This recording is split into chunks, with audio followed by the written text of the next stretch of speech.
Sering banget loh kesalahan akuntansi yang kelihatannya sepele, malah jadi bumerang masalah pajak yang serius.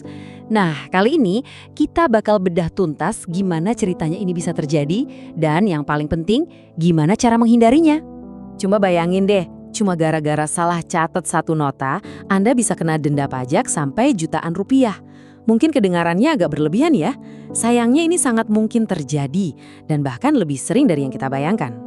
Justru di sini nih letak masalahnya. Seringkali ini bukan soal niat mau ngemplang pajak, tapi yaitu kesalahan-kesalahan sepele dalam pembukuan sehari-hari yang jadi akar dari masalah pajak yang besar, terutama buat para pelaku UMKM. Oke, kita masuk bagian pertama, awal mula masalah pajak. Jadi, gimana sih ceritanya kok sebuah catatan kecil bisa meledak jadi masalah besar dengan kantor pajak?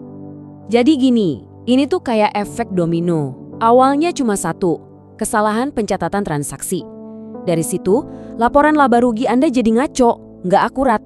Nah, laporan yang ngaco ini kan jadi dasar buat hitung pajak. Hasilnya, tentu aja perhitungan pajaknya jadi salah.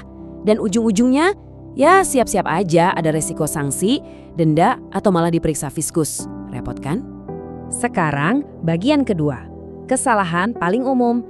Yuk kita identifikasi di mana aja sih jebakan-jebakan akuntansi yang paling sering bikin pengusaha tersandung. Nah, ini dia nih kesalahan paling klasik. Menggunakan uang perusahaan seolah-olah itu dompet pribadi. Wah, ini godaan terbesar apalagi buat para pemilik usaha yang merintis bisnisnya dari nol. Coba dilihat bedanya. Di satu sisi, kelihatannya sepele kan? Cuma pinjam sebentar uang perusahaan buat belanja bulanan. Tapi di mata petugas pajak, ceritanya jadi lain. Biaya pribadi itu sama sekali nggak bisa diakui sebagai biaya usaha. Artinya, itu dianggap sebagai laba yang Anda sembunyikan. Kalau udah begini, pajak Anda jadi kurang bayar dan denda sudah menanti. Lanjut, kesalahan kedua, mencatat biaya tapi nggak ada buktinya yang kuat.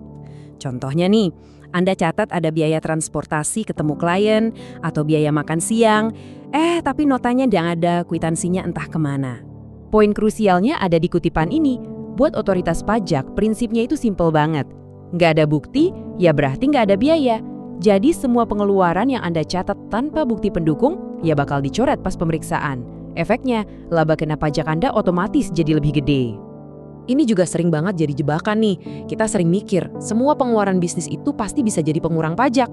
Padahal nggak gitu, ada aturan mainnya. Ada beberapa kategori biaya yang emang dari sananya nggak boleh dikurangkan dari penghasilan kena pajak. Biar lebih jelas, coba kita lihat tabel ini. Contohnya, denda telat bayar pajak, yaitu kan pengeluaran buat bisnis. Tapi aturannya, denda itu nggak bisa jadi pengurang laba. Begitu juga biaya liburan pemilik. Beda cerita sama gaji karyawan atau sumbangan bencana alam yang sesuai aturan, nah itu baru bisa jadi pengurang pajak. Oke, biar makin kebayang, kita masuk ke bagian ketiga, studi kasus. Kita lihat gimana dampaknya di dunia nyata lewat contoh dari PT Sinar Abadi. Jadi, ceritanya PT Sinar Abadi ini melaporkan laba bersih di pembukuan mereka sebesar 200 juta rupiah. Angka inilah yang mereka pakai sebagai dasar buat ngitung pajak. Tapi setelah dicek lebih dalam, ketahuan ada 3 kesalahan umum yang tadi kita bahas.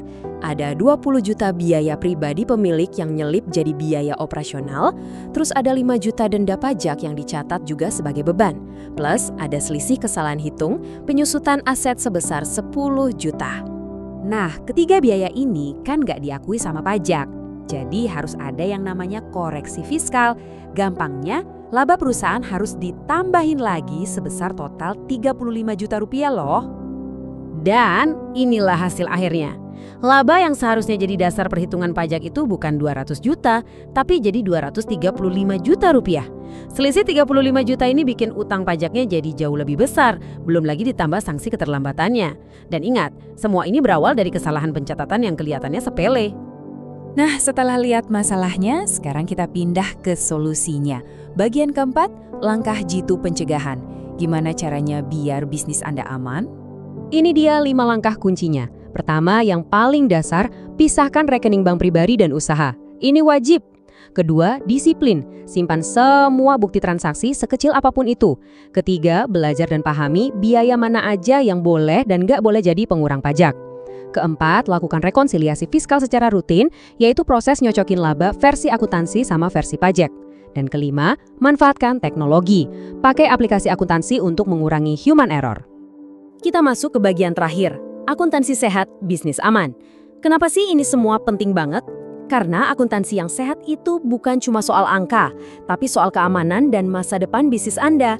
Bahkan pemerintah sendiri loh, lewat Kementerian Keuangan, sangat mendorong digitalisasi pencatatan. Ini tuh sinyal kalau tujuannya ya untuk mempermudah kita patuh pajak, bukan malah mempersulit. Jadi, pada akhirnya, ini tuh bukan cuma soal gimana caranya menghindari denda, pembukuan yang rapi, ngasih Anda data yang akurat buat ambil keputusan bisnis yang lebih baik.